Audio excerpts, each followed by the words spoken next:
নমস্কার, আমি শ্রীমতী উপাসনা অরুণ ভূঁইয়া আবারও আমার কসমিক রুট উপাসনা চ্যানেলে আপনাদের প্রত্যেককে আন্তরিক স্বাগত জানাই।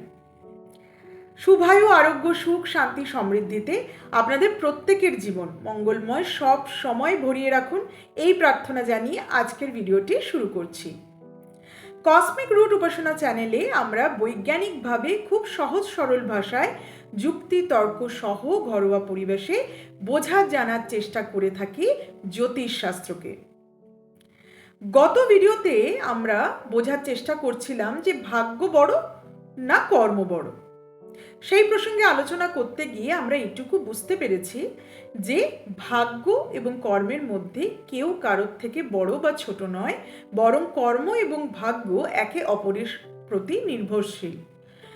জ্যোতিষশাস্ত্র মতে যে জন্মকুণ্ডলী আমরা আমাদের হাতের নাগালে পেয়ে থাকি, সেখানে যে গ্রহগোচর দেখে থাকি, সেটি কিন্তু আমাদের পূর্ব জন্মকৃত কর্মফলেরই আয়না। এটুকু আমরা বিস্তারিত আলোচনার মাধ্যমে গত ভিডিও থেকে জেনেছি।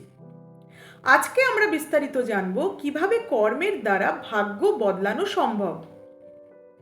আদৌ সম্ভব কিনা, সম্ভব হলেও কতটা সম্ভব, আসুন জানি। প্রতিকার বাদেও সঠিক সিদ্ধান্ত, কঠোর পরিশ্রম এবং সৎ কর্মের দ্বারা অতীতের অশুভ কর্মফল অনেকাংশে লাঘব করা যায়। গ্রহের খারাপ অবস্থান বা খারাপ প্রভাব কিন্তু পরিবর্তন করা যায় না, তবে আপনার মানসিকতা ও কর্মের পরিবর্তন করে তার প্রভাব থেকে উত্তরণ অবশ্যই সম্ভব। মূল কথা হলো, জ্যোতিষশাস্ত্র ভাগ্যের পূর্বাভাস দেয়, কিন্তু মানুষের সদিচ্ছা কর্মফল সেই পূর্বাভাসকে ইতিবাচক দিকে ঘুরিয়ে দেওয়ার সীমাহীন ক্ষমতা রাখে। আপনি কি আপনার জন্মছক বা রাশিফল সম্পর্কিত কোনো নির্দিষ্ট কর্মফল ও গ্রহের অবস্থান সম্পর্কে বিস্তারিত জানতে চান? তাহলে আমার কসমিক রুট উপাসনা চ্যানেলের কমেন্ট সেকশনে অবশ্যই কমেন্ট করতে পারেন। কর্মফল হলো কোনো ব্যক্তির নিজের কর্মের কাজ ও চিন্তার ফলাফল। সাধারণ ভাষায় একে আমরা জানি যে যেমন কর্ম তেমন ফল। এইভাবে হিন্দু, বৌদ্ধ ও জৈন দর্শনে বলা হয়েছে, মানুষ নিজের ভালো কাজের জন্য ভালো ফল এবং খারাপ কাজের জন্য খারাপ ফল লাভ করবে। সাধারণভাবে ভালো কাজকে পুণ্য এবং খারাপ কাজকে পাপ বলেই ধর্মীয়ভাবে অভিহিত করা হয়। কারণ ও প্রভাবের দিক থেকে দেখতে গেলে কর্মফল একটি মহাজাগতিক নিয়মের অংশ, কোনো ঐশ্বরিক প্রতিশোধ নয়। আপনি প্রকৃতিকে যা দেবেন তা কোনো না কোনোভাবে আপনার কাছেই ফিরে আসবে। প্রকৃতির একটি নিয়ম যে আপনার কথা, আপনার চিন্তাভাবনা, আপনার কর্ম, সেটি আশেপাশের লোকজনকে, জীবজগতে, প্রকৃতিকে এবং বিশ্বব্রহ্মাণ্ডকে যেইভাবে প্রভাবিত করছে, সেটি কিন্তু আপনাকেও অনুভব করাবে। সেটা কোনো না কোনোভাবে সে করাবে। এই জন্মে করা, পরজন্মে করা, কিভাবে করাবে সেটি ঈশ্বরের নিয়মের অনুসারে চলে, কিন্তু এটি সে করাবে। কেবল শারীরিক কাজ কিন্তু কর্ম নয়। আমাদের মনের ভাবনা, কথা বলা কর্ম হিসেবেও কিন্তু গণ্য করা হয়। এই ফল তাৎক্ষণিকভাবে যদি আপনি নাও পান, পরবর্তী জীবনে, এই জন্মে কিংবা জন্মচক্রে অর্থাৎ জন্মান্তরে, পরজন্মে প্রকাশ পেতে পারে। সাধারণত কর্ম হলো যে কোনো কাজ যা মানুষ শারীরিক বা মানসিকভাবে সুসম্পন্ন করে থাকে। ভারতীয় দর্শন, হিন্দু, বৌদ্ধ, জৈন ধর্মেও কর্মের একটি গভীর আধ্যাত্মিক ও নৈতিক তাৎপর্য রয়েছে। দার্শনিক ও আধ্যাত্মিক দৃষ্টিকোণ থেকে দেখতে গেলে দেখব, কর্ম হলো এমন এক সার্বজনীন প্রাকৃতিক নিয়ম যেখানে প্রতিটি কাজেরই একটি সুনির্দিষ্ট ফলাফল বা প্রতিক্রিয়া থাকে। ভালো কাজের ফল ভালো এবং খারাপ কাজের ফল খারাপ হয়, এটুকু আমরা সবাই কিন্তু বুঝে গেছি। জীবনচক্র দিক থেকে যদি দেখি, তাহলে কর্মফল মূলত মানুষের উদ্দেশ্য প্রণোদিত ক্রিয়া, যা তাকে জন্ম মৃত্যুর চক্রে আবদ্ধ রাখে। ভাগ্যের নিয়ন্ত্রক হিসেবে যদি দেখি, তাহলে কর্ম কোনো দৈবী শাস্তি বা পুরস্কার নয়, বরং নিজের কৃতকর্মের স্বাভাবিক পরিণতি হচ্ছে আপনার কর্মফল। এটি আপনার বর্তমান জীবন ও ভবিষ্যৎ নির্ধারণে অত্যন্ত গুরুত্বপূর্ণ এবং অবিচ্ছেদ্য ভূমিকা রাখে।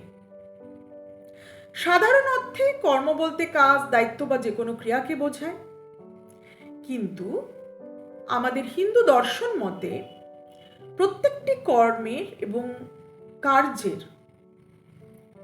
একটা কার্যকারণ সম্পর্ক আছে ও এই প্রভাবটি সার্বজনীন নীতি, অর্থাৎ আমাদের চিন্তা, বাক্য, ইচ্ছাকৃত শারীরিক কাজের ফলাফলই হলো কর্ম।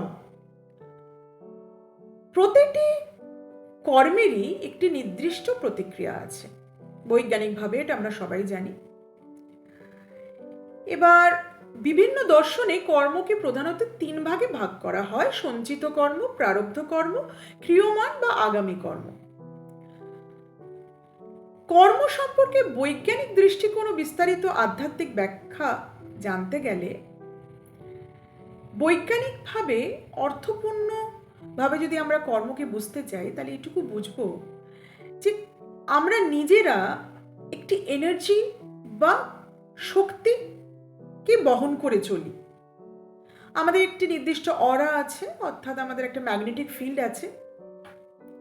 সেই ফিল্ডটাকে কিন্তু আমাদের প্রত্যেকটা কর্ম প্রভাবিত করে।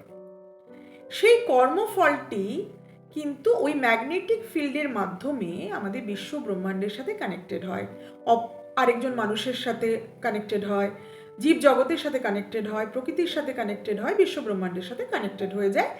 আমাদের যে কোনো কর্ম ওই ম্যাগনেটিক ফিল্ড দিয়ে বিশ্ব ব্রহ্মাণ্ডের সাথে।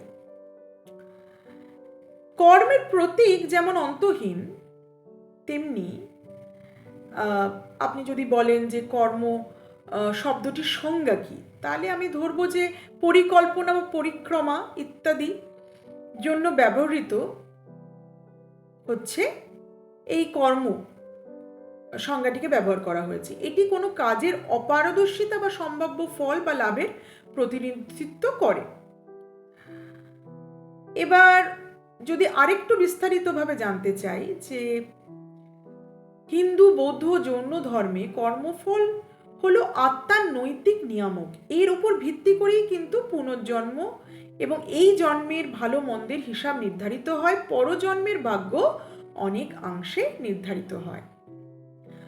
মনস্তাত্ত্বিক দিক থেকে দেখতে গেলে যেমন ভালো ব্যবহার যদি আপনি কারোর সাথে করেন, তাহলে তারাও যতই আপনার প্রতি বিরূপ থাকুক, কিছুদিন পরে কিন্তু আপনার প্রতি সদয় হবেই। নিজের কাজের দায়বদ্ধতা নেওয়া মানসিক শান্তি বাড়ায়, অর্থাৎ আপনার কর্মফলের দায় কিন্তু একান্তভাবে আপনার, আর কারোর নয়।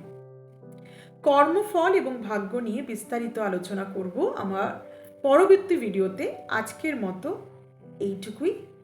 আপনাদের যদি কিছু জিজ্ঞাসা থাকে তাহলে ইউটিউব চ্যানেলের কসমিক রুট উপাসনা ইউটিউব চ্যানেলের কমেন্ট সেকশনে আপনারা আপনাদের প্রশ্ন রাখতে পারেন, আমি সাধ্যমতো উত্তর দেওয়ার চেষ্টা করব। আজকের মতো তাহলে এইটুকুই। আপনারা প্রত্যেকেই সুস্থ থাকুন, ভালো থাকুন। আজকের মতো এইটুকু। রাধে রাধে, নমস্কার।